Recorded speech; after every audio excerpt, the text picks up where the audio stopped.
मौलिक अधिकार जिनको भारत का मैग्ना कार्टा भी कहा जाता है, ये आर्टिकल 12 से लेकर 35 में आते हैं। ये यूएसए से प्रेरित है। विभिन्न अधिकार अधिकार कितने प्रकार के होते हैं? प्राकृतिक अधिकार जो जीवन, स्वतंत्रता, संपत्ति ये जो नॉर्मल इंसान को मिलने चाहिए। मानव अधिकार जो मानव के अधिकार होते हैं। मौलिक अधिकार जो कि गारंटीड अधिकार होते हैं और संविधान में लिखे होते हैं। संवैधानिक अधिकार संवै संवैधानिक संवैधानिक अधिकार जो संविधान में उल्लेख है। संवैधानिक अधिकार जो विधिक अधिकार होते हैं, जो कि संशोधन बहुमत द्वारा बनते हैं। राज्य की मनमानी कार्य के विरुद्ध नागरिकों को प्राप्त है। और 15, 16, 19, 29, 30 ये कुछ आर्टिकल्स हैं जो सिर्फ और सिर्फ इंडियंस को, भारत के नागरिकों को मिले हुए हैं। मौलिक, विधिक और संवैधानिक अधिकार जो मौलिक अधिकार हैं, भाग 3 में लिखे हुए हैं 12 से 35 तक, जो कि संविधान में इसमें संशोधन करती है कुछ-कुछ। वहीं और ये गारंटीड होते हैं। आर्टिकल 32 पर सुप्रीम कोर्ट अगर कोई प्रॉब्लम हो तो आर्टिकल 32 के द्वारा हम इसके द्वारा सुप्रीम कोर्ट पे जा सकते हैं। विधि अधिकार विधि निर्माण प्रक्रिया द्वारा संविधान में नहीं लिखे होते। Example RTA. संवैधानिक अधिकार जो कि भाग 3 के अलावा जितने भी आर्टिकल्स हैं उसको संवैधानिक अधिकार बोलते हैं और इन सब में 368 द्वारा संशोधन कर सकते हैं। और इसमें एग्जाम्पल 300 ए। वहीं ये मौलिक और संवैधानिक अधिकार एक ही संविधान में लिखे हुए हैं और जो विधिक अधिकार है वो अलग है। ये इनको जो सरकार है वो मंथ मंथ पे समय समय पर इनको बनाती रहती है। भारत संविधान में 6 मौलिक अधिकार है। संपत्ति का अधिकार 44वें 1978 में इस संशोधन द्वारा आर्टिकल 31 को 300 ए में संशोधित कर दिया था और पहले 7 थे और अब 6 हैं। वहीं अधिकार 12 से 35 तक, समानता का अधिकार 14 से 18 तक यानी कि 5 अधिकार है। स्वतंत्रता 19 से 22 तक जो कि 4 अधिकार है। शोषण के विरुद्ध जो कि 23 से 24 है जो कि सिर्फ 2 है। धार्मिक स्वतंत्रता का 25 से 28 तक। सांस्कृतिक एवं शैक्षणिक के लिए 29 से 30 तक और जो 32 आर्टिकल है वो संवैधानिक उपचार का अधिकार जो कि 32 में आता है। तो सबसे पहला अधिकार है आर्टिकल 12 जो कि राज्य की परिभाषा की हम जो आर्टिकल जो भी है मौलिक अधिकार के थ्रू इसमें हर चीज़ में लिखा हुआ है राज्य, ऐसा नहीं कर सकता, ये नहीं कर सकता, तो उसमें लिखा गया है कि राज्य असली में होगा क्या? राज्य को परिभाषित करना इम्पोर्टेंट क्यों है? क्योंकि मौलिक अधिकार राज्यों की स्वेच्छा जारी करता है, प्रकृति के खिलाफ अधिकार है। वहीं लोग सुप्रीम कोर्ट इसके लिए जा सकते हैं। अंततः राज्य कौन होगा परिभाषित करना अनिवार्य है ताकि राज्य की मनमानी कार्रवाई के खिलाफ संरक्षण प्राप्त हो। आर्टिकल 12 से प्राप्त राज्य परिभाषित किया गया। राज्य क्या है? भारत सरकार व संसद ये सब राज्य हैं। सरकार, राज्य सरकारें व विधानमंडलें ये भी राज्य है। सभी स्थानीय प्राधिकरण ये भी राज्य है। ये स्पष्टता जो है ये इम्पोर्टेंट तरीके से इनको राज्य बोला गया। वहीं भारत सरकार की देखरेख वाले जो प्राधिकरण होंगे ये संशय तरीके से है कि जिस चीज में भारत सरकार की मोस्ट भूमिका रहेगी उस चीज को हम राज्य मान सकते हैं। किसे राज्य माने, ये जितने प्रकार है इनको हम राज्य मानते हैं। किसे राज्य माने पर बहुत सारे वाद हुए। अब सबसे पहले अजय हंसियावाद जिसमें कोर्ट ने कुछ मानक निर्धारण माना कि जिस किसे राज्य माने यदि शेयर्स पूंजी अधिकार के अंतर्गत इनको बोला गया। वहीं सार्वजनिक व्यय के लिए सरकार बड़े-बड़े स्तर पर वित्तीय सहायता देती है तो वो भी राज्य है। यदि सरकार के प्रत्यक्ष नियंत्रण में यदि कोई चीज़ हो तो वो भी सरकार बन जाएगी। यदि किसी सरकारी विभाग को निगम बनाए वो भी सरकार मान जाएगी। यदि प्राधिकरण सार्वजनिक महत्व के लिए बना है और सरकारी कार्य कर रही है तो वो भी मान जाएगी। राज्य द्वारा किसी विशेष क्षेत्र का एकाधिकार एग्जाम्पल कि राज्य अगर किसी चीज में एकाधिकार दे तो वो भी राज्य मान जाएगा जैसे रेबी और सेबी। क्या बीसीसीआई राज्य है? नहीं, इसका गठन विधान द्वारा नहीं हुआ। वित्तीय प्रशासनिक नियंत्रण सरकार इसका नहीं करती। क्या नगर पालिका राज्य है? देखो नगर पालिका की गैर न्यायिक या प्रशासनिक कार्य जैसे राज्य की परिभाषा में आएंगे कि अगर न्यायपालिका जब न्याय के अलावा जो काम करती है और सरकार के हिसाब से मतलब जो न्याय के अलावा जो भी काम करती है तो वो न्यायपालिका को हम राज्य बोलेंगे।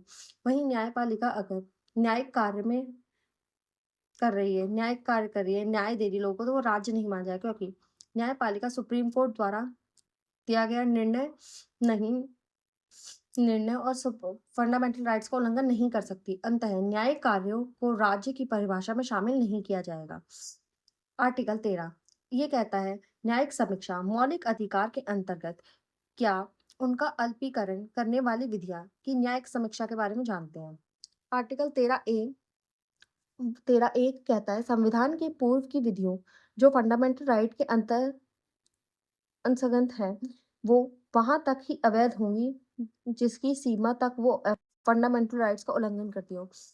वहीं 13(2) कहता है, राज्य कोई ऐसी विधि नहीं बनाएगा जो फंडामेंटल राइट्स का उल्लंघन करती हो, अर्थात फंडामेंटल का राइट उल्लंघन नहीं हो सकता। आर्टिकल 13 कहता है, 13 कहता है, विधि अपविधि आदेश अध्यादेश नियम विनियमन रूढ़ि प्रथाएं वहां तक अवैध होंगी जहां तक वे फंडामेंटल राइट्स का उल्लंघन करती हैं। उसके बाद मतलब जहाँ तक वो उल्लंघन नहीं करती हैं और जैसे ही वो उल्लंघन करेंगी तो उनको वहाँ से हटा दिया जाएगा। 13(4) कहता है, इस अनुच्छेद की कोई भी बात आर्टिकल 368 के तहत किए गए संविधान संशोधन पर लागू नहीं होती, अर्थात संविधान संशोधन की प्रक्रिया द्वारा फंडामेंटल राइट्स को परिवर्तित कम किया जा सकता है, लेकिन कानूनी या विधि बनाकर नहीं। संशोधन नहीं होगा। ये आर्टिकल 24 सीए 1971 में बोला गया, फिर इसमें बाकी चेंजेस भी हुए। न्यायिक समीक्षा न्यायपालिका की वो शक्ति जिसके माध्यम से वह विधायिका या कार्यपालिका के कार्यों को वैध या अवैध घोषित कर सकती है।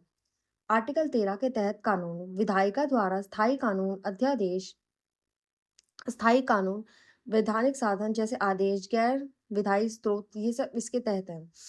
आर्टिकल 13 द्वारा सिद्धांत की क्या है, सारे एवं तत्व का सिद्धांत जो कि आकस्मिक प्रभाव देते हैं या अतिक्रमण कभी कभी अनुमेय है यदि कानून का उद्देश्य बेहतर व जानबूझकर इसमें उल्लंघन ना हो तो।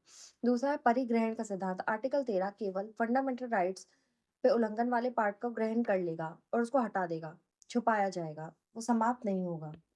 पूरा का पूरा जो कानून है वो समाप्त नहीं होगा, सिर्फ वो चीज पे ग्रहण लग जाएगा जिससे फंडामेंटल राइट्स का उल्लंघन हो रहा हो। पृथक्करण का सिद्धांत केवल फंडामेंटल राइट से असंगत कानून ही अवैध होगा, पूर्ण कानून नहीं। प्रायोजित विधायन का सिद्धांत जो कि कहता है कानून बनाना विधायिका संसद का कानून है, पर कुछ कानून काम कार्यपालिका को दिए गए। वहीं संसद फंडामेंटल राइट्स में संशोधन कर सकती है या नहीं, ये सबसे बड़ा सवाल है। संविधान लागू होने पर ही शुरू हुआ संविधान को कल्याणकारी समाजवादी उद्देश्यों की पूर्ववर्ती के लिए फंडामेंटल राइट्स में संशोधन करना जरूरी था, क्योंकि कल्याणकारी उद्देश्यों में फंडामेंटल राइट्स के विरोधाभास थे, जैसे 15A वर्सेस 46 आर्टिकल। अब वाद प्रक्रिया सबसे पहले आया चंपकम डोराइजन वाद, जिसमें कोर्ट ने कहा था सरकार पिछड़ों को दिया गया आरक्षण वापस ले क्योंकि फंडामेंटल राइट्स विरोधाभास है और डीपीएसपी वाद योग्य नहीं है। कारण आर्टिकल 46 आरक्षण दिए पर, वहीं आर्टिकल 51 कोर्ट में अपील की कि ये जाति के आधार पर भेदभाव नहीं होगा और 15(1) का उल्लंघन माना गया। इससे निष्कर्ष निकला कि फंडामेंटल राइट्स बड़े हैं और डीपीएसपी छोटे हैं क्योंकि फंडामेंटल राइट्स वाद योग्य हैं। फिर आया शंकरी प्रसाद वाद, जिसमें संसद ने 368 आर्टिकल की संविधान संशोधन की प्रक्रिया द्वारा फंडामेंटल राइट्स में संशोधन कर सकती है। कहा फंडामेंटल राइट्स में संशोधन कानूनी निर्माण प्रक्रिया द्वारा संविधान नहीं, जबकि संविधान संशोधन 368 द्वारा होगा। कहा कारण पहला संविधान संशोधन 19वीं अनुसूची द्वारा भूमि सुधार कानून था, इसकी वजह से आया। फिर गोलकनाथवाद 1967 में संसद फंडामेंटल राइट्स में संशोधन नहीं कर सकती कहा गया। वहीं संविधान आर्टिकल 13 के तहत एक प्रकार की कानून ही है। अंततः संविधान संशोधन के द्वारा भी फंडामेंटल राइट्स में परिवर्तन नहीं किया जा सकता। फंडामेंटल राइट्स अमर है, इनको कम या समाप्त नहीं किया जा सकता, संशोधन भी नहीं हो सकता। इसी की वजह से 24वां संविधान संशोधन आया, इसमें आर्टिकल 13 अलग व 368 अलग है कहा गया और संसद 13 के तहत विधि निर्माण द्वारा फंडामेंटल राइट्स में संशोधन नहीं कर सकती, लेकिन आर्टिकल 368 की संविधान संशोधन प्रक्रिया में फंडामेंटल राइट्स में परिवर्तन होगा।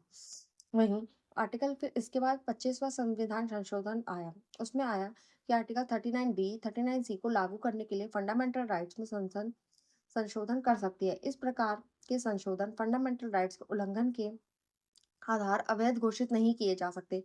और आर्टिकल 39 बी और 39 सी को बड़ा बताया आर्टिकल 19 और 13 फंडामेंटल राइट से। इसके बाद केशवानंद भारती केस आया, जिसमें संसद ने बताया 368 की प्रक्रिया के तहत फंडामेंटल राइट्स में संशोधन कर सकती है, वह मूल ढांचे में नहीं। वह मूल ढांचा न्यायालय इसकी व्याख्या करेगा कि मूल ढांचा क्या है। अर्थात संसद 368 के द्वारा भी मूल ढांचे में चेंज नहीं कर सकती और उसको देख भी नहीं सकती मूल ढांचे में। संविधान संशोधन न्याय पूर्वारोकन के लिए भी मना कर दिया। फिर 42 का संविधान संशोधन आया, जिसने बोला संसद की संविधान संशोधन शक्ति असीमित है, वह कुछ भी संशोधन कर सकती है। संसद के संशोधन की न्यायिक समीक्षा नहीं हो सकती। डीपीएसपी बड़े हैं फंडामेंटल राइट से और डीपीएस को लागू करने के लिए फंडामेंटल राइट्स में चेंज हो सकते हैं। फिर आया मिनर्वा मिल्स वाद, जो कि 1980 में आया। संसद की संशोधन शक्ति सीमित है प्लस न्यायिक समीक्षा मूल ढांचे का भाग है। यह संसद नहीं छीन सकती। डीपीएसपी व फंडामेंटल राइट संतुलित है, वह एक ही सिक्के के दो पहलू है और डीपीएसपी को प्राथमिकता नहीं है।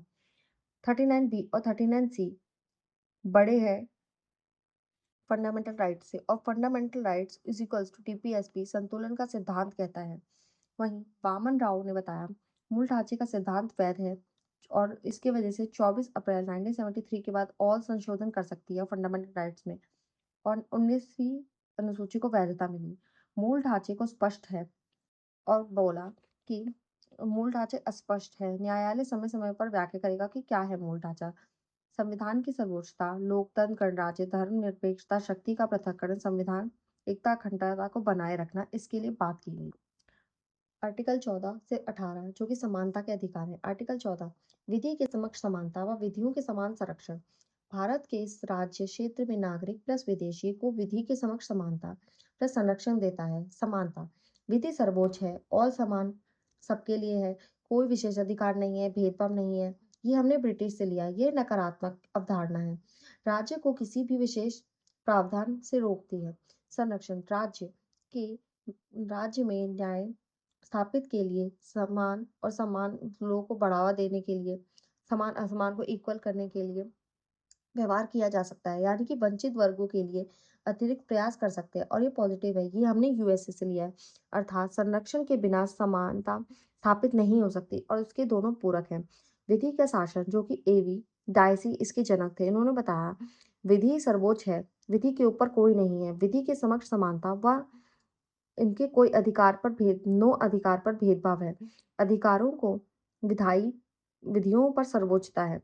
अपवाद, इसका आर्टिकल 361 इसका अपवाद है। राष्ट्रपति और राज्यपाल को विशेषाधिकार है, पदों के कर्तव्यों का निष्पादन कार्यकाल के दौरान आपराधिक कार्यवाही नहीं हो सकता, उसके कार्यकाल की कार्यवास में नहीं। सिविल कार्यवाही के पहले 2 मंथ पहले नोटिस देना होता है। संसद की कार्यवाही की सूचना, संसदीय कार्यवाही, राज्य विधानमंडल कार्यवाही, आर्टिकल 331 सी के तहत प्रावधान 39 बी और सी पर फंडामेंटल राइट्स प्रथा।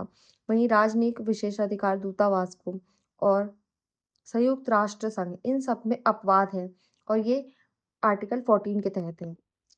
आर्टिकल 15 कहता है कुछ आधारों पर भेदभाव का निषेध हो सकता है। वहीं आर्टिकल 15(1) कहता है राज्य नागरिकों के साथ केवल धर्म, जाति, लिंग, जन्म स्थान, मूल वंश के आधार पर भेदभाव नहीं कर सकता।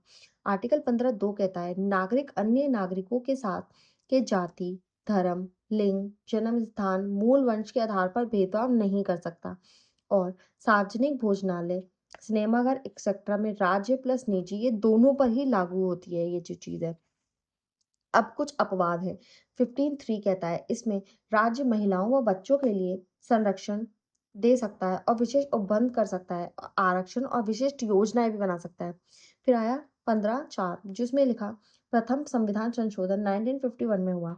इसमें राज्य सामाजिक व शैक्षणिक दृष्टि से पिछड़े वर्ग के संरक्षण के लिए विशेष उपबंध कर सकता है, जिसमें पिछड़े वर्ग के बारे में बोला गया।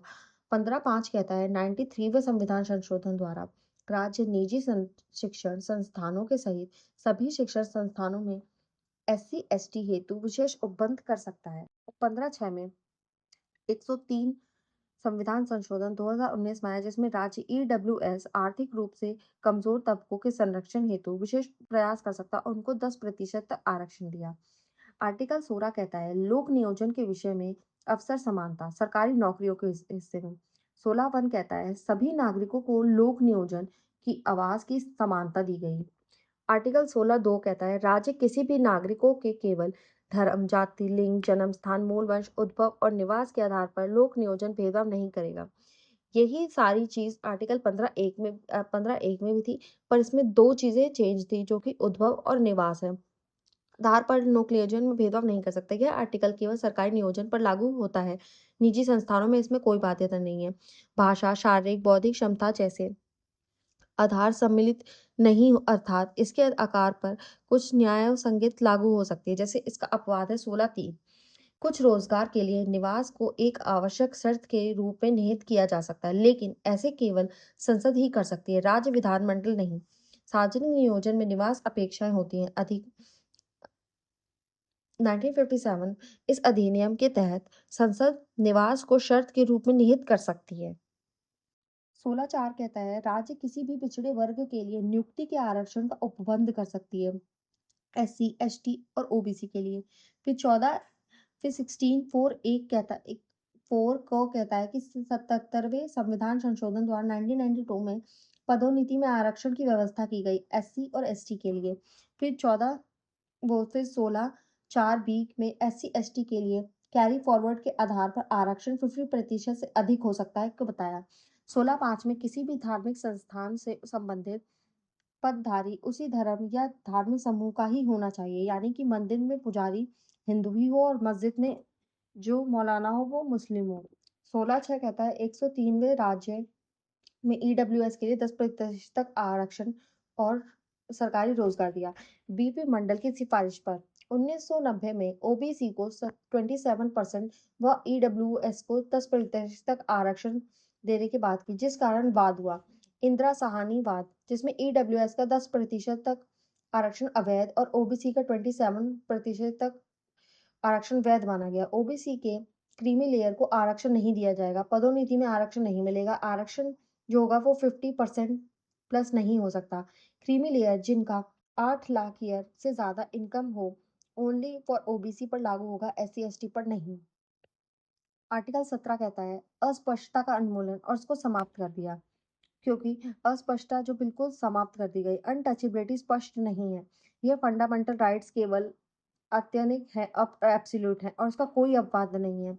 ये राज्य प्लस निजी व्यक्ति दोनों के खिलाफ है, नागरिकों का अधिकार है। अस्पष्टता के उन्मूलन हेतु कानून की सख्ती आर्टिकल 35 के तहत संसद को दी गई और नागरिकता अधिकार संरक्षण एक्ट 1955 को में इसको लिखा गया है। वहीं आर्टिकल 18 जो उपाधियों का उन्मूलन करती है। 18(1) जिसमें राज्य, सैन्य व शैक्षणिक के अलावा कोई भी उपाधि नहीं करेगा। 18(2) कोई भी भारतीय नागरिक किसी विदेशी राज्य से कोई उपाधि नहीं स्वीकार करेगा। 18(3) कहता है कोई भी विदेशी राज्य के अधीन किसी लाभ या विश्वास के पद पर राष्ट्रपति की सहमति के बिना विदेशी राज्य से कोई उपाधि नहीं ले सकता। आर्टिकल 16(4) कहता है कि राज्य के अधीन लाभ या विश्वास का पद धारण करना कोई भी व्यक्ति नागरिक प्लस विदेशी राष्ट्रपति को सहमति के बिना विदेशी राज्य से उपहार या पद नहीं ले सकता। बालाजी रागमवाद जिसमें राष्ट्रीय पुरस्कार संवैधानिक वैध हैं, वह कोई भी व्यक्ति उन्हें अपने नाम के आगे या पीछे नहीं लगा सकता और ये वंशानुगत नहीं होते। स्वतंत्रता का अधिकार जो कि 19 से 22 तक आता है। आर्टिकल 19 केवल नागरिकों के लिए केवल राज्य के विरुद्ध है और संरक्षण का अधिकार है। मूल स्तर पे 7 फंडामेंटल राइट्स थे इसमें भी, और 44वें संविधान संशोधन द्वारा संपत्ति का अधिकार 19(f) को 300 क में शामिल कर दिया। आर्टिकल 19 इसमें हर किसी पर युक्ति प्रतिबंध लगे हुए हैं। आर्टिकल 19(1) ए का वो है युक्ति प्रतिबंध 19(2), आर्टिकल 19(1) बी का 19(3), 19(1) सी का 19(4), 19(1) डी का और 19(1) ई का दोनों का ही 19(5) है और 19(1) जी का 19 ई है और एफ तो हट गया। 19(1) क यानी कि वाक अभिव्यक्ति की स्वतंत्रता का अधिकार यानी कि हर एक व्यक्ति को लिखकर, बोलकर, चित्र, एक्ट के माध्यम से अपने विचारों को अभिव्यक्त करने के लिए उसको अधिकार दिए गए। अलग-अलग समय पर अधिकार शामिल होते गए। प्रेस की स्वतंत्रता, बैनर कॉलम वाद, फिर उसके बाद प्रिंट की आज़ादी, निजता का अधिकार, सूचना का अधिकार, मौन रहने व चुप रहने का अधिकार, बीजो इमैनुअल वाद, फ़िल्में प्रदर्शित करने का अधिकार, आलन भाषण पर मनमाने प्रतिबंध के खिलाफ अधिकार, श्रेया सिंघल बाद में बोला गया। वहीं आईटी एक्ट 2000 में की धारा 66 के तहत जो ऑनलाइन भाषण की प्रतिबंध लगाती है और उसे अवैध घोषित कर दिया गया।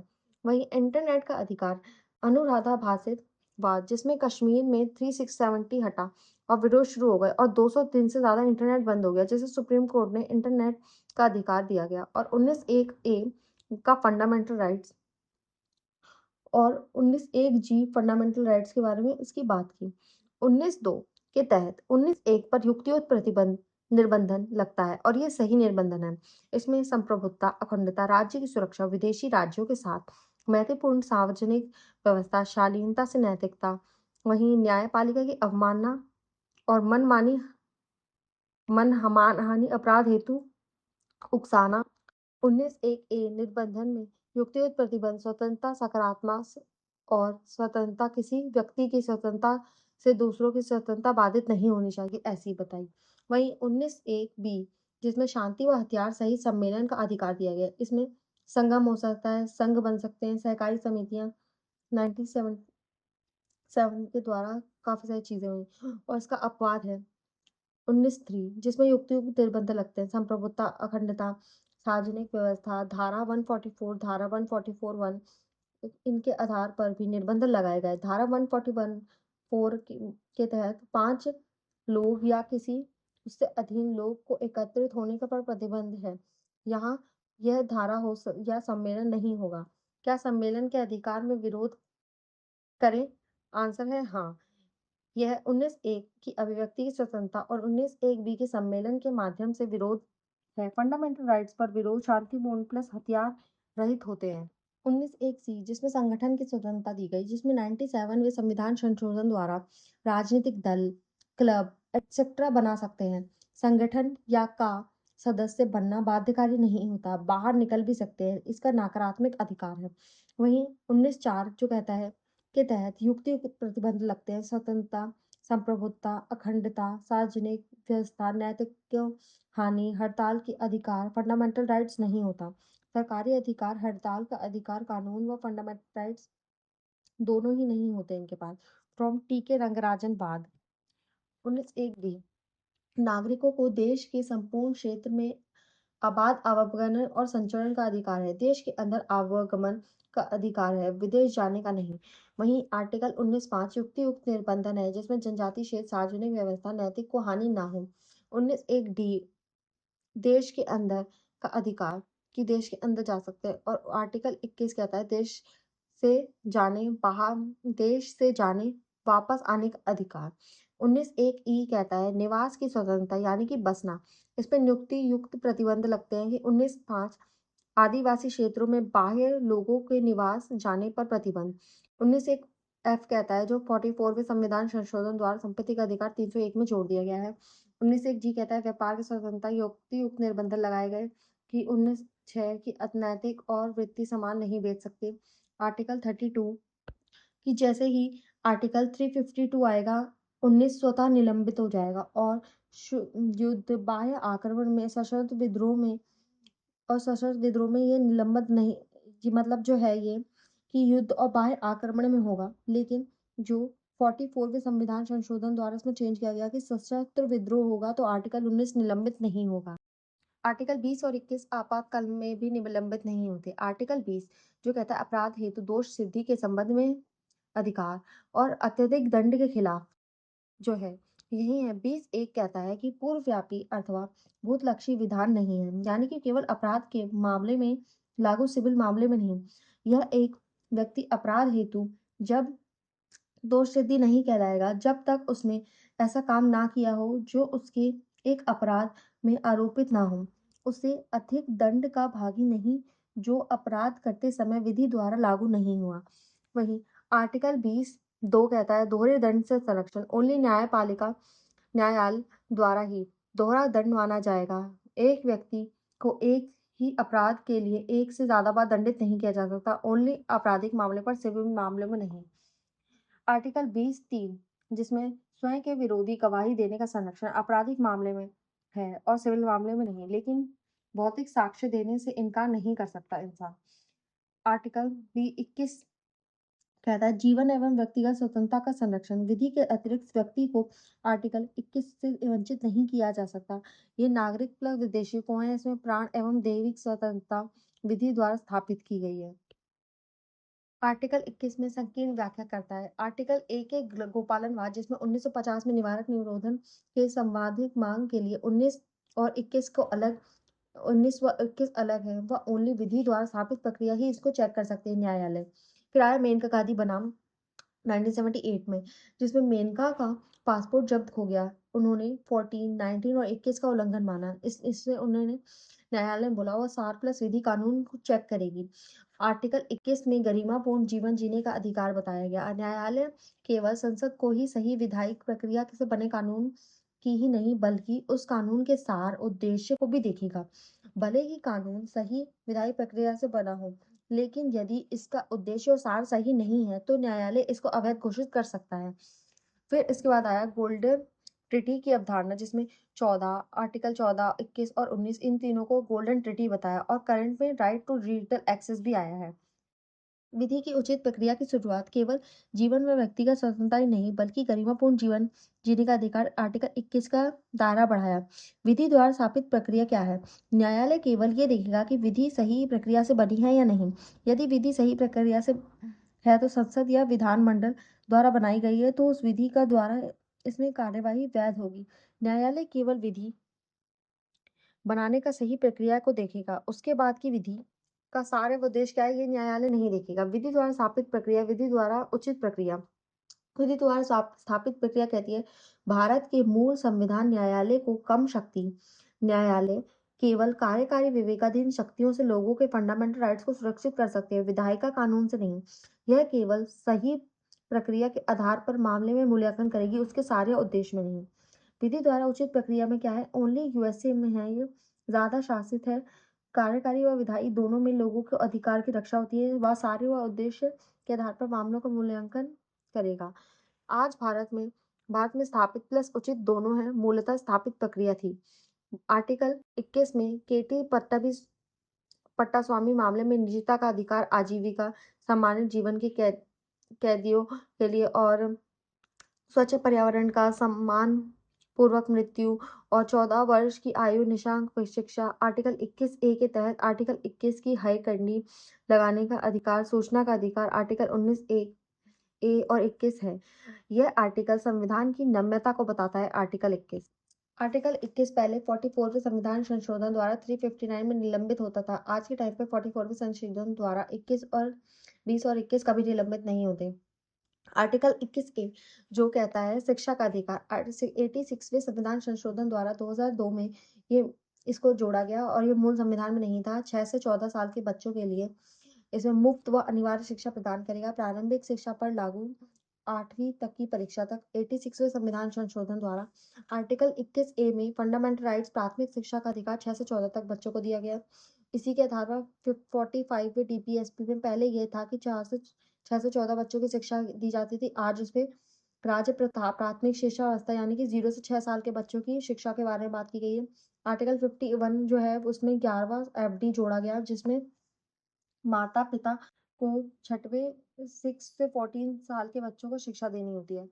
शिक्षा के अधिकार का विकास, इसमें 1990 में राममूर्ति समिति रिपोर्ट ने अनुशंसा की। फिर मोहिनी जैन कर्नाटक 1992 में 21 ए को भाग के रूप में मान्यता मिली। उन्नी कृष्णा जेपी आंध्र प्रदेश में 1993 में हाई कोर्ट ने बोला 14 की वर्ष की आयु तक प्रत्येक बच्चे के लिए शिक्षा के अधिकार का रूप दिया गया। 1999 में तपस्वी मजदूर समिति ने शपथ ली और 86वें संविधान संशोधन 2002 में बच्चों को निःशुल्क शिक्षा व अनिवार्य शिक्षा के लिए आरटीई एक्ट 2009 इसको लागू कर दिया गया। आर्टिकल 22 कहता है गिरफ्तारी एवं नजरबंदी के विरुद्ध संरक्षण, जो आर्टिकल 21 को पूर्णता प्रदान करता है। आर्टिकल 22(1) कहता है, गिरफ्तारी का कारण जानने का अधिकार वकीलों से परामर्श व पैरवी का अधिकार होगा।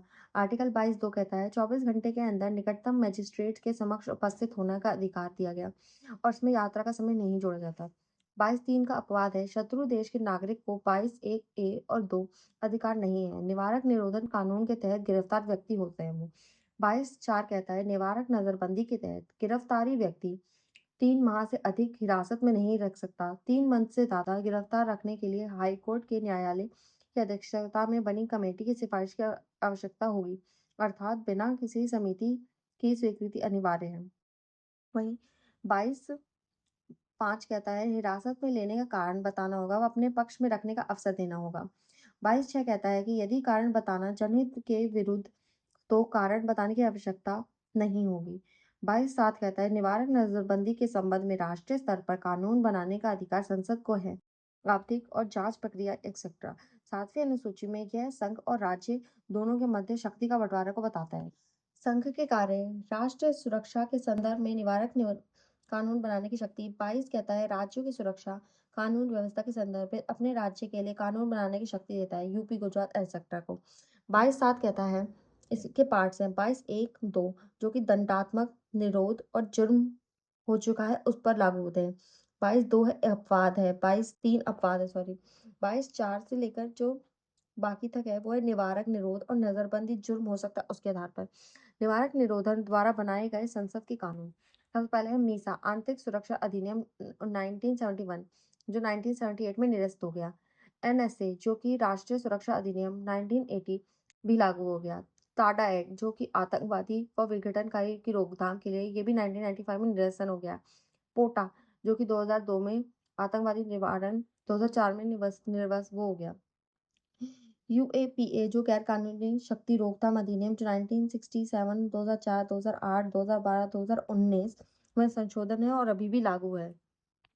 शोषण के विरुद्ध अधिकार 23-24 23(1) आर्टिकल 23 कहता है, मानव के दुर्व्यवहार बगैर व बंधुआ मजदूरी का निषेध नागरिक प्लस निजी व्यक्तियों पर लागू कानून बनाने की शक्ति संसद के पास है। 23(2) कहता है, राज्य सार्वजनिक उद्देश्य की पूर्ति के लिए अनिवार्य सेवा ले सकता है बिना भेदभाव के।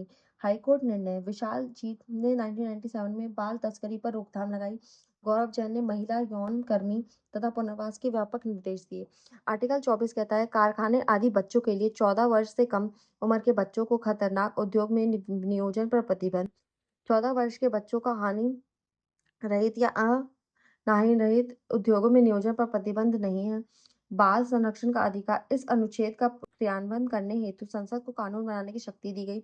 बाल श्रम निषेध विनियमन एक्ट 1986, बाल श्रम निषेध विनियमन संशोधन एक्ट 2016, खतरनाक उद्योगों में 18 वर्ष से कम उम्र के नियोजन पर प्रतिबंध। पहले 14 था और अब इसको 14 से 18 बच्चों पर खतरनाक उद्योगों से बोला गया और नो जॉब व सही प्रकार के व्यवसाय हानिकारक प्लस गैर हानिकारक दोनों पर प्रतिबंध अपवाद है इसका। अपवाद है कि दृश्य श्रव्य उद्योग में बाल कलाकार पारिवारिक कार्य या पारिवारिक उद्यम संलिप्त हो सकते हैं। इसमें किए गए अन्य प्रयास 1938 में बाल रोजगार अधिनियम, 1948 में कारखाना अधिनियम, खनन अधिनियम, 1955-52 में मोटर परिवहन कर्मकार अधिनियम जो 1951 में आया, बाल श्रम रोकने के प्रयास में 1986 का एक्ट आया, बाल श्रम पुनर्वास कल्याण कोष जिसमें 1996 में सुप्रीम कोर्ट ने स्थापना की और हर बच्चे को 20,000 रुपए द्वारा वित्त पोषण दिया गया। बालक अधिकार संरक्षण आयोग अधिनियम जो 2005 में बालक अधिकारों के संरक्षण हेतु राष्ट्रीय आयोग तथा राज्य आयोग की स्थापना व राज्य बाल न्यायालय की स्थापना की। सरकारी प्रतिबंध 2006 में घरेलू सेवकों या व्यापारिक प्रतिबंधों में कामगारों के बच्चों को नियोजन पर प्रतिबंध लगाए गए। हाईकोर्ट का निष्कर्ष निकला कि people union for democratic rights 1982 में बाल श्रम अधिनियम बना गया और एमसी मेहता 1996 में बाल श्रम पुनर्वास का गठन किया गया।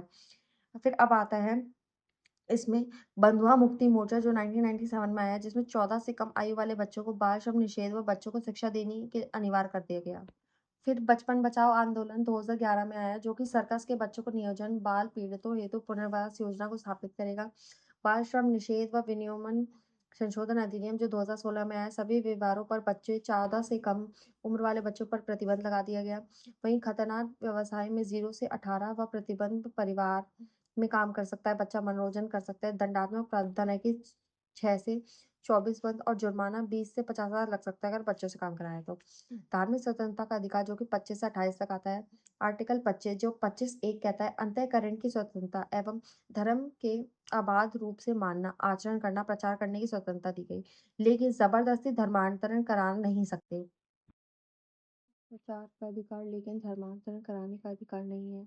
बल, छल व लालच से लेकिन कोई व्यक्ति स्वेच्छा से धर्मांतरण परिवर्तन हो सकता है। धर्म की स्वतंत्रता निर्बाध व अत्यंतिक नहीं हो सकती। युक्तियुक्त निर्बंध सार्वजनिक व्यवस्था नैतिक और स्वास्थ्य पर आधारित है। 25(2) कहता है 25(1) पर कोई बात राज्य को निम्न मामलों पर कानून बनाने से नहीं रोकेगी। राज्य धार्मिक संस्थान की गैर धार्मिक व धर्मनिरपेक्ष गतिविधियां प्रशासनिक वित्त को विनियमित कर सकता है। राज्य हिंदू धर्म की संस्थाओं तक हिंदू धर्म के सभी वर्गों की पहुंच सुनिश्चित करने के लिए कानून बना सकता है। राज्य धार्मिक संस्थाओं के समाज कल्याण व सुधार लाने के लिए काम कर सकता है अर्थात धर्म राज्य के अधीन है न कि राज्य धर्म के। आर्टिकल 25 कहता है फंडामेंटल सिखों का कृपाण धारण करना हिंदुओं में सिख व जैन बौद्ध में शामिल किया गया। आर्टिकल 26 कहता है प्रत्येक धर्म को संप्रदाय को निम्न अधिकार होंगे। धार्मिक या धर्मांतर उद्देश्यों के लिए संस्थानों की स्थापना व रखरखाव। इस संस्थाओं का प्रबंधन कर सकते हैं। चल अचल संपत्ति का स्वामित्व अधिग्रहण कर सकते हैं। कानून के अनुसार वो उस संपत्ति का प्रशासन कर सकते हैं। 26 द्वारा युक्तियुक्त निबंधन लगाता है कि सार्वजनिक व्यवस्था, नैतिकता, स्वास्थ्य इसमें हाँ, वो की जाएगी।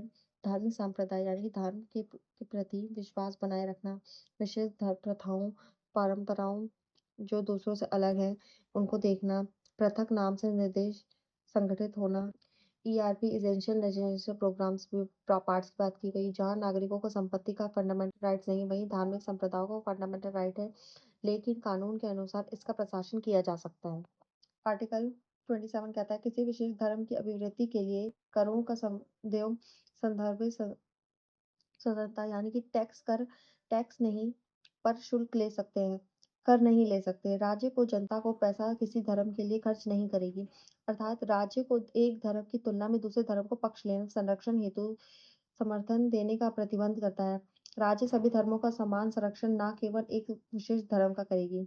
आर्टिकल 28 कहता है कुछ शिक्षण संस्थानों में धार्मिक शिक्षा अथवा धार्मिक उपासना के उपस्थित होने की स्वतंत्रता है यानी कि 28(1) कहता है राज्य द्वारा पूर्ण वित्त पोषण संस्थान धार्मिक शिक्षा नहीं दे सकते 100%।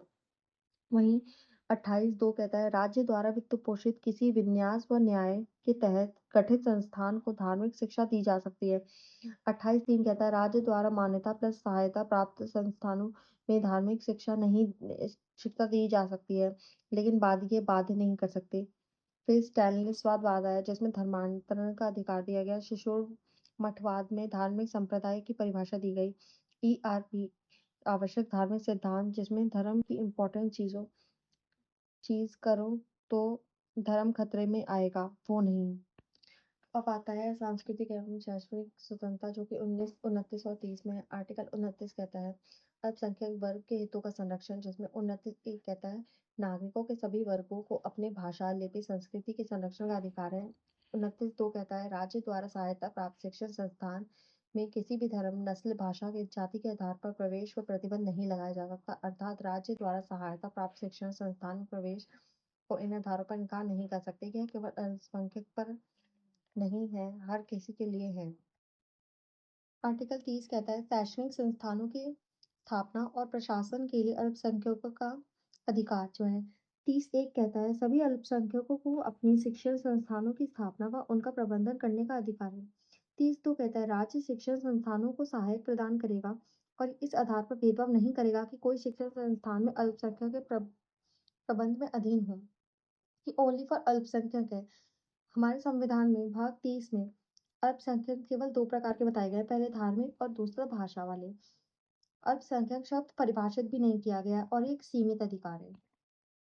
न्यायालय का निर्णय टीएमए पई कर्नाटक जिसमें आर्टिकल 30 को पूर्ण अधिकार नहीं माना सहायता प्राप्त निजी शिक्षण संस्थान पर उचित प्रबंध लग सकते हैं और अधिक हस्तक्षेप भी नहीं हो सकता। बॉम्बे शिक्षण संस्थान में बताया गया अल्पसंख्यकों को अपनी भाषा में निर्देश देने का अधिकार है।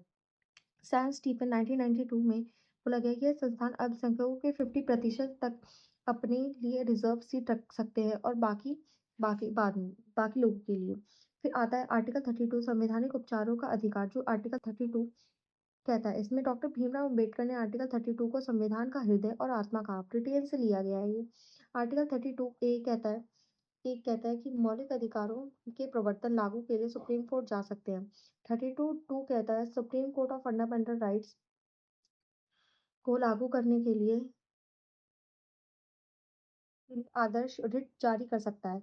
32(3) कहता है संसद अन्य न्यायालयों स्थानीय सीमाओं के भीतर इस अधिकार का विस्तार कर सकता है कि सुप्रीम कोर्ट हाई कोर्ट को नहीं या फिर और किसी को भी दे सकता है। आर्टिकल 32(4) को कहता है कि संवैधानिक रूप से छोड़कर इन अधिकारों को निलंबित नहीं होगा, अर्थात संवैधानिक रूप से निलंबित होंगे। ओनली फॉर फंडामेंटल राइट्स मूल ढांचे का भाग है और इसका कोई संशोधन इसका नहीं है।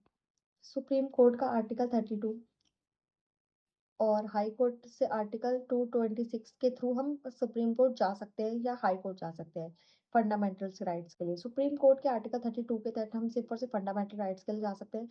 इसमें हम फंडामेंटल राइट्स प्लस अन्य अधिकारों के लिए भी जा सकते हैं। व्यापक अधिकार क्षेत्राधिकार इसके संपूर्ण भारत पे होगा। सुप्रीम कोर्ट मना नहीं कर सकता, इसलिए हम यहाँ पे डायरेक्ट जा सकते हैं। ये सीमित क्षेत्राधिकार है और हाई कोर्ट का विवेकाधीन है। रिटों के प्रकार बंदी प्रत्यक्षीकरण। सबसे पहला शरीर प्रस्तुत करना सार्वजनिक प्लस निजी के खिलाफ है, जब लागू नहीं होगा। ये कब लागू नहीं होगा? जब हिरासत कानूनी संपत्ति व जब विधायिका और न्यायपालिका की अवमानना की हो तो ये लागू नहीं होगा। न्यायालय ने स्वतः हिरासत में लिया हो तो भी ये मान्य नहीं होगा। न्यायालय ने न्याय क्षेत्र के बाहर का मामला हो तो भी मान्य नहीं होगा। उद्देश्य अवैध तरीके से बंदी बनाए गए व्यक्ति को सुरक्षा देता है। परमादेश जिसमें हम कहता है हम आदेश देते हैं, यानी कि सार्वजनिक प्राधिकरण व सार्वजनिक अधिकार को उसके कर्तव्य का पालन करने का आदेश है। अब इसका अपवाद है कि ये निजी व्यक्ति पर लागू नहीं होता, गैर संवैधानिक संस्थाओं पर लागू नहीं होता। जब कार्य विवेकाधीन हो तो लागू नहीं होता। राष्ट्रपति राज्यपाल पर लागू नहीं होता। हाईकोर्ट के मुख्य न्यायाधीश जन न्यायाधीश की क्षमता के कार्य पर लागू नहीं होता। इसमें आता है थर्ड प्रतिषेध, जो कहता है रोकना, यानी कि पहले ही रोक देना। जब उच्च अदालत द्वारा अधीनस्थ अदालतों को अपने न्याय क्षेत्र के बाहर किए जाने वाले कार्य को रोकती है, तो न्यायिक अर्ध न्यायिक के खिलाफ ही जारू होती है और ये लागू नहीं होती कहाँ पे? निजी व्यक्ति पे, प्रशासनिक विधायी निकाय पे। उत्प्रेक्षण यानी कि खुद रद्द करना, यानी कि उच्च अदालत द्वारा निम्न अदालतों को उसके न्यायिक क्षेत्र से बाहर किए दिए गए आदेश को रद्द करना। न्यायिक प्लस अर्ध न्यायिक और प्लस प्रशासनिक सुप्रीम कोर्ट के आदेश के तहत जारी होगा। ये कहाँ लागू नहीं होगा? निजी प्लस विधायी कानूनों पर लागू नहीं होगा। फिर आता है अधिकार परीक्षा। किस अधिकार से हो? सरकारी पद पर है, किसी व्यक्ति द्वारा लोक कार्यकाल पर नौकरी को अवैध अधिग्रहण से रोकने के लिए केवल पीड़ित पक्ष ही नहीं बल्कि किसी के द्वारा मांग की जा सकती है। मंत्री स्तरीय प्लस निजी कार्यालयों पर लागू नहीं होगा। आर्टिकल 33 कहता है सांसद सशस्त्र बलों को संसद के फंडामेंटल राइट्स को निलंबित या निरस्त कर सकती है। केवल संसद। ये वाद योग्य नहीं है। ये एक्ट न्यायिक समीक्षा से बाहर है। ये लड़ाकू प्लस गैर लड़ाकू दोनों के लिए होता है। आर्टिकल 34 जिसमें लिखा गया है ये मार्शल लॉ के हिसाब से है, लेकिन भारत में आज तक मार्शल लॉ लागू नहीं किया गया। मार्शल लॉ लागू होने की स्थिति में फंडामेंटल राइट प्रतिबंध हो जाते हैं। मार्शल लॉ को परिभाषित नहीं किया गया है। मार्शल लॉ यानी कि सैन्य प्रशासन बिगड़ी हुई कानून व्यवस्था को पुनः स्थापित करने के लिए लागू किया जाता है। सेना के पास असीमित शक्ति होती है और पावर्स होती है, सेना पर है। सेना के ही कानून लागू होते हैं। प्रशासनिक और अदालतें जितनी भी होती हैं निलंबित हो जाती हैं। ये बंदी प्रत्यक्षीकरण भी निलंबित हो जाता है। मार्शल लॉ और आपातकाल में क्या अंतर है? जो मार्शल लॉ है केवल फंडामेंटल राइट्स प्रतिबंधित होंगे। आपातकाल में फंडामेंटल राइट्स केंद्र राज्य संबंध पर प्रभाव भी पड़ता है। इसमें प्रशासनिक प्लस कानूनी अदालतें निलंबित हो जाती हैं। इसमें प्रशासनिक प्लस कानूनी अदालतें बनी रहती हैं। विशेष प्रावधान नहीं होते, इसमें विशेष प्रावधान होता है। इसमें विशेष क्षेत्र में लगता है, ये देश के विशेष क्षेत्र में लगता है। इसमें कानूनी व्यवस्था की पुनः स्थापना होती है। इसमें युद्ध, बाह्य आक्रमण और सशस्त्र बलों पे लगता है। आर्टिकल 35 में केवल संसद को कुछ विशेष मूल अधिकारों को प्रभावी बनाने के अधिकार प्रदान करता है। राज्य विधानमंडल के पास कानून बनाने की शक्ति नहीं होती। आर्टिकल 17, 23, 16 निवास का अधिकार, 32(3) अन्य न्यायालयों द्वारा, 33, 34 पूर्व विधान विधियों के संशोधन, ये केवल केवल केवल काम सिर्फ संसद कर सकती है, इनके अलावा और कोई नहीं कर सकता। आर्टिकल 31A जो अब निरस्त हो चुका है, ये संपत्ति का अधिकार था। 31 ख कहता है कि प्रथम संशोधन 39वीं अनुसूची जो विषय पर इस 9वीं अनुसूची की न्यायिक समीक्षा नहीं होगी, जैसे कि भूमि सुधार। फिर IR कोयले मामले में 2007 में कहा गया 9वीं अनुसूची में न्यायिक समीक्षा जोड़ी गई। जो विषय 24 अप्रैल 1973 के बाद इसमें जुड़े हैं, 9वीं अनुसूची में जोड़े गए, उन सभी विषयों की न्यायिक समीक्षा हो सकती है। 31 ग कहता था कि 25वें संविधान संशोधन द्वारा 31 सी को पेश किया गया। इसमें बताया गया 39 बी 39 सी बड़े हैं फंडामेंटल राइट से, और 14 19 और 31 से बड़े हैं इन तीनों अधिकार से। ये 21 है। DPSP जो कि हमने आयरलैंड से लिए हैं, इसमें आते हैं राज्य की नीति निर्देशक, इनको कहते हैं। भाग 4 से 36 से 51 तक आते हैं। इसमें सामाजिक आर्थिक लोकतांत्रिक स्थापित करने के अधिकार दिए गए हैं।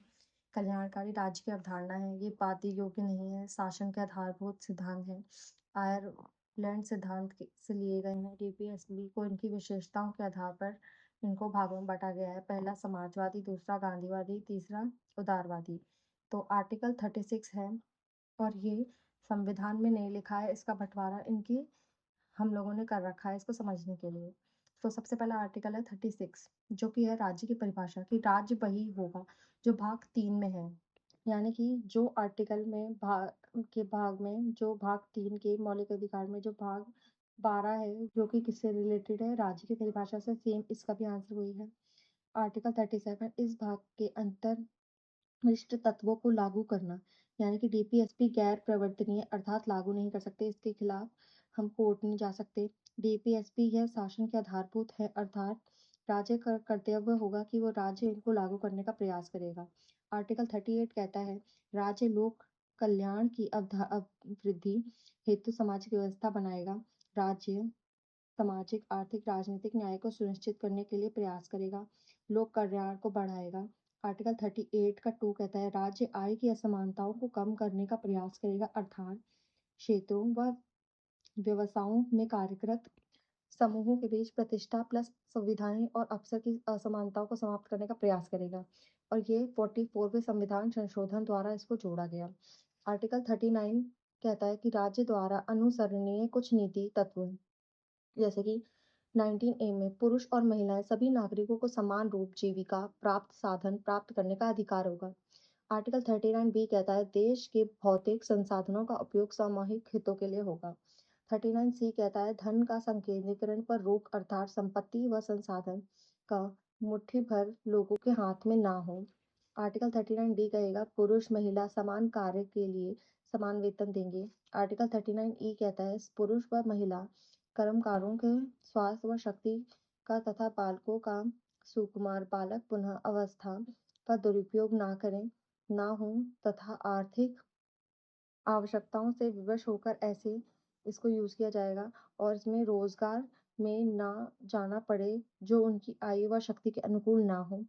39F कहता है, ये भी 42वें संविधान संशोधन द्वारा इसको जोड़ा गया है। इसमें बच्चों के विकास हेतु स्वतंत्र व गरिमापूर्ण वातावरण, बच्चों का शोषण तथा नैतिक व आर्थिक परित्याग से रक्षा, अर्थात बच्चों के विकास के गरिमय वातावरण के साथ शोषण से संरक्षण देता है।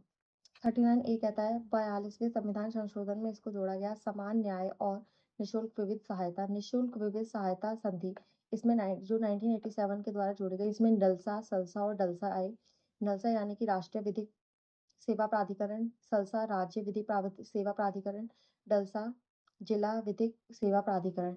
इस एक्ट के तहत वंचितों के समूह को निशुल्क विधिक सहायता दी जाएगी।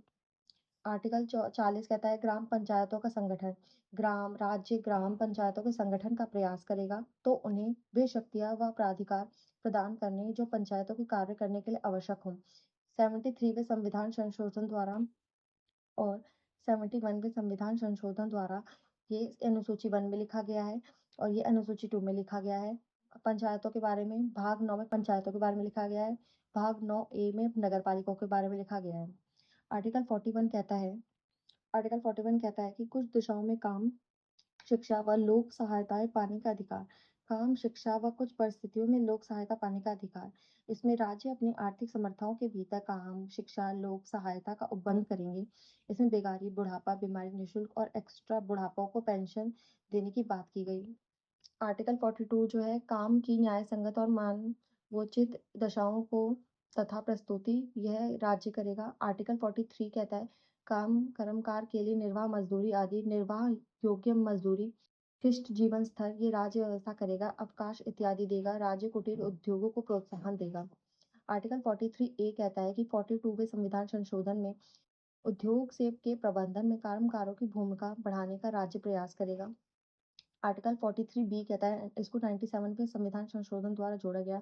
इसमें राज्य सहकारी समितियों के उन्नयन का प्रयास करेगा, स्वैच्छिक निर्माण करेगा, स्वायत्ता कार्य करेगा, लोकतांत्रिक नियंत्रण करेगा, व्यवसाय का प्रबंधन करेगा।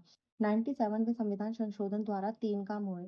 सबसे पहले 19(1) सी यानी कि इसमें संघ व संगठन बनाने की स्वतंत्रता में सहकारी समितियों के गठन का प्रावधान किया गया। 43 बी में सहकारी समितियों का उन्नयन किया गया और भाग 9 बी में इसके बारे में बातें मिलती हैं। आर्टिकल 44 कहता है नागरिकों के लिए एक समान सिविल संहिता बनेगी। ये जो टॉपिक है करंट अफेयर में बहुत ज़्यादा इंपॉर्टेंट रह रहा है। यूसीसी इसको इसकी फुल फॉर्म है यूनिफॉर्म सिविल कोड। राज्य संपूर्ण राज्य क्षेत्र के सब नागरिकों के लिए यूजीसी लागू करने का प्रयास करेगा यानी कि सिविल लॉज जिसमें विवाह, तलाक, गोद लेना, अलग अलग धर्मों के लिए अपने कानून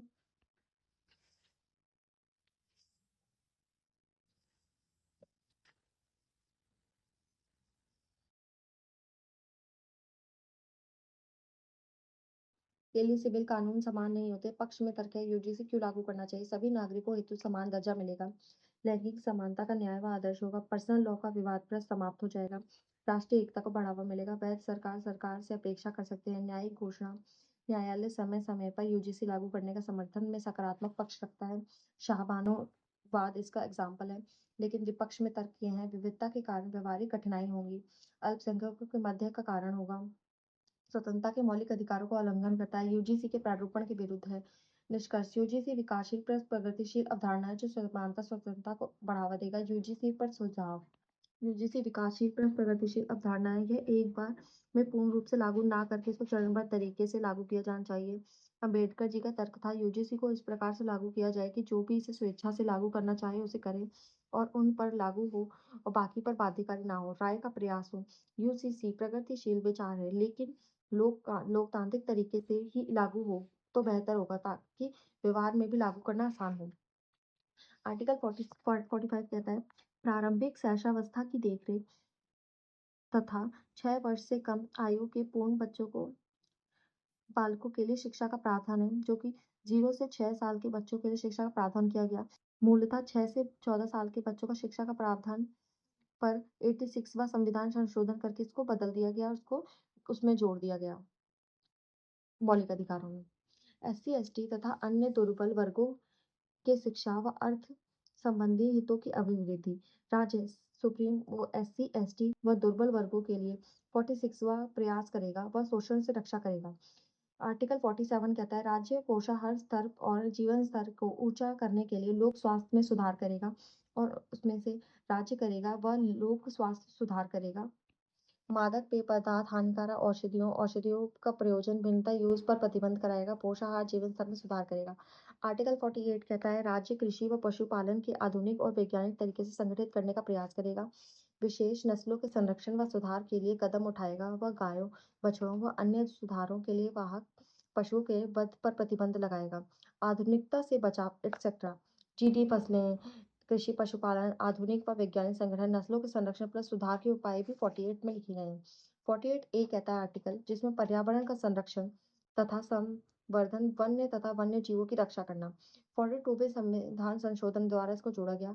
42वें संशोधन द्वारा इसको जोड़ा गया। राज्य पर्यावरण व संरक्षण संबंध अथवा वनों प्लस वनों के जीवों की रक्षा करेगा। एग्जाम्पल बाघ बचाना, हाथी मेरा साथी, ये सब चीज़ों को चलाना भी इसी का हिस्सा है। आर्टिकल 49 कहता है राष्ट्र महत्व के स्मारकों, स्थान और महत्व वस्तुओं का संरक्षण करेगा। इसमें स्मारक स्थान, वस्तुओं का संरक्षण करेगा। इसके लिए एक हृदय योजना भी बनाई गई थी। आर्टिकल 50 कहता है कार्यपालिका से न्यायपालिका का पृथक्करण होगा, कि कार्यपालिका अलग काम करेगी, न्यायपालिका अलग काम करेगी। न्यायपालिका का कार्यपालिका से शक्ति अलग है। आर्टिकल 51 कहता है अंतर्राष्ट्रीय शांति व सुरक्षा के लिए अभिवृत्ति। राज्य अंतर्राष्ट्रीय शांति प्लस सुरक्षा की अभिवृत्ति विवादों का शांतिपूर्ण समाधान हो, ना कि युद्ध करके। समानपूर्वक व न्यायपूर्ण संबंध विदेशी नीति का आधार है। नो फर्स्ट यूज पॉलिसी का यूज करता है भारत। लोक कल्याण के लिए जो भी आर्टिकल्स है वो 38, 39, 39A, 41, 42, 43, 44, 43A, 46 और 47। संविधान निर्माण के बाद जोड़े गए आर्टिकल्स जो है इसमें 38(2) को जोड़ा गया, जो कि 44वें संविधान संशोधन द्वारा 1976 में जोड़ा गया। 39A, 39(7), 43A इन तीनों को 42वें संविधान संशोधन द्वारा जोड़ा गया। 49B को 97वें संविधान संशोधन द्वारा जोड़ा गया। 45 को 86वें संविधान संशोधन द्वारा 2002 में जोड़ा गया। 48A को 45 को द्वारा जोड़ा गया। 48A को 42वें संविधान संशोधन द्वारा जोड़ा गया। आर्टिकल में भारत भाग के 4 के बाहर का निषेध। आर्टिकल 335 पार्ट 16 इसमें SC/ST के बारे में बताया गया है। आर्टिकल 50 350 क में पार्ट 17 का जो मातृभाषा का निर्देश देते हैं। आर्टिकल 351 पार्ट 17 का है, इसमें हिंदी भाषा का विकास के बारे में बात की गई है। फंडामेंटल राइट्स और DPSP, जो कि फंडामेंटल राइट्स 12 से 35 है, DPSP 36 से 51। ये उदारवादी हैं, ये उदारवादी भी हैं, सामाजिक भी हैं और गांधीवादी भी हैं। ये राज्य के खिलाफ जनता के लिए हैं, ये राज्य को जनता DPSP लागू करने के लिए कहती है। इसको लागू करने के लिए जा सकते हैं सुप्रीम कोर्ट, इसके लिए नहीं जा सकते। ये व्यक्ति पर्सनल इंसानों के लिए, ये हर किसी के लोक कल्याण के लिए है। इनको नेगेटिव कहा जाता है, इनको पॉजिटिव कहा जाता है। आर्टिकल में मैंने टिक्स लगाए हैं, जैसे ब्राउन जो टिक है वो समाजवादी जितने भी अनुच्छेद हैं उनके लिए है। तो सबसे पहले हम देखते हैं समाजवादी के लिए क्या है। इसके लिए आर्टिकल 38 समाजवादी के लिए है। फिर आर्टिकल जो 39 है ये भी समाजवादी के लिए है। 39A भी समाजवादी अवधारणा रखता है। 41 भी समाजवादी की अवधारणा रखता है। 42 भी समाजवादी की अवधारणा रखता है। 43 भी समाजवादी की अवधारणा रखता है। 43A भी समाजवादी की अवधारणा रखता है। इसमें 46 और 47 दोनों ही समाजवादी की अवधारणा रखते हैं। सेकंड है गांधीवादी, जिसके लिए मैंने पर्पल टिक लगाया है कि गांधीवादी सोच के लिए ग्राम पंचायतों का संगठन, ये आर्टिकल 40 इसमें आता है। 43 भी जिसमें 97वें संविधान संशोधन द्वारा जोड़ा गया राज्य सहकारी समितियों के बारे में, ये भी गांधीवादी सोच में आता है। SC/ST और अन्य दुर्बल वर्ग और आर्टिकल 47 ये दोनों जो है ये समाजवादी भी हैं और गांधीवादी भी हैं। 48 भी समाजवादी अवधारणा के बारे में बात करता है। ये जो ग्रीन डॉट है ये है उदारवादी के लिए। 44 जो है वो उदारवादी के लिए है। जो UGC जो चीज़ है ये उदारवादी चरण के लिए आती है। आर्टिकल 44वें संविधान में आती है अनुच्छेद में। आर्टिकल 45 भी इसी का पार्ट है उदारवादी चरण के लिए। आर्टिकल 48, 48A, 49, 50 ये सब भी उदारवादी चरण के लिए आते हैं। फिर आर्टिकल 51 ये भी उदारवादी चरण के लिए आते हैं। इस वीडियो का लास्ट टॉपिक है आर्टिकल 51 का, जो कि पार्ट 4 के ए में जोड़ा गया। तो ये फंडामेंटल ड्यूटीज हैं जो कि एक इंसान के मौलिक कर्तव्य होते हैं, जो हमें संविधान ने बोले हैं। भाग 4 का मूल्य कर्तव्य है, ये USSR से ली गई, ये स्वर्ण सिंह समिति के द्वारा आई। ये 42वें संविधान संशोधन द्वारा इनको जोड़ा गया, ये मूल संविधान में नहीं थे। 86वें संविधान संशोधन द्वारा 11वां फंडामेंटल राइट जोड़ा गया। ये जितने भी मूल्य कर्तव्य हैं इनको बाध्य योग नहीं है। ये FD मतलब फंडामेंटल ड्यूटीज है। स्वर्ण सिंह समिति द्वारा ऑल फंडामेंटल ड्यूटीज जोड़ी गई, मतलब सारी नहीं जोड़ी गई, कुछ जोड़ी गई, और ये ओनली फॉर इंडियंस है। तो आर्टिकल 51 में देखते हैं इनका हमें पालन करना चाहिए। सबसे पहले 51 ABCDEFGHIJK ये पूरे के पूरे 11 हैं, 11 FDs हैं। सबसे पहला है हमारा आदर्श संस्थाओं और राष्ट्र ध्वज राष्ट्रगण का सम्मान करना, तो A से हमारा एंथम हो गया। दूसरा स्वतंत्रता राष्ट्र आंदोलन और उच्च आदर्शों को मानना, तो ये 51B यानी कि B फॉर बापू, बापू ने इन सब चीजों में भाग लिया था, तो इसका ये ट्रिक है। और फिर C है संप्रभुता एकता अखंडता, इन सबको हमने C से यानी कि सॉब्जनिटी S से होता है, लेकिन हम इसे C से भी मान सकते हैं ताकि हमें याद हो जाए। फिर है 51D जो कि देश की रक्षा और करें और सेवा करें। D फॉर डिफेंस करना है, हमें देश की रक्षा करनी है। फिर 51E कहता है धर्म भाषा प्रदेश वर्ग भेदभाव भाईचारा को बढ़ावा देना, यानी कि इक्वालिटी के बारे में बात करता है। फिर उसके बाद 51F कहता है सांस्कृतिक संस्कृति की रक्षा करना। एफ संस्कृति को हम फैंसी भी बोल सकते हैं ताकि हमें याद हो जाए। 51G कहता है पर्यावरण, प्राणी, दया भाव को बनाना। जी फॉर ग्रीनरी को बढ़ावा देना। वहीं एच कहता है वैश्वीकरण, वैज्ञानिक दृष्टिकोण, मानववाद, ज्ञान सुधार करना, यानी कि एच फॉर ह्यूमैनिटीज हो गया। आई 51 आई कहता है संपत्ति की सुरक्षा, यानी कि इनकम की सुरक्षा करना। वहीं 51 जे कहता है सामूहिक गतिविधि को बढ़ाना, यानी कि जॉइंट चीजों को बढ़ाना। 51 क कहता है कि 6 से लेकर 14 बच्चों को शिक्षा देना माता पिता का कर्तव्य है। फॉर किड्स जो शिक्षा का अधिकार है, शिक्षा का अधिकार एक मौलिक अधिकार भी है, एक फंडामेंटल ड्यूटी भी है, एक डीपीएसबी भी है। वहीं 51F जो कहता है महिलाओं की इज्जत करना, और एफडी और फंडामेंटल राइट्स दोनों एक दूसरे के पूरक हैं। तो ये कितने हो गए? 1 2 3 4 5 6 7 8 9 10 11 ये पूरे के पूरे 12 हैं। और इसको 11 इसलिए बोला गया था क्योंकि ये बाद में जोड़ा है। अब इसको बाद में जोड़ा गया था, ये 86वें संविधान संशोधन द्वारा 11वां जोड़ा गया था, इसके वजह से इसको 12 बोला। मतलब ये टोटली अब जितने भी हैं टोटली 12 हैं।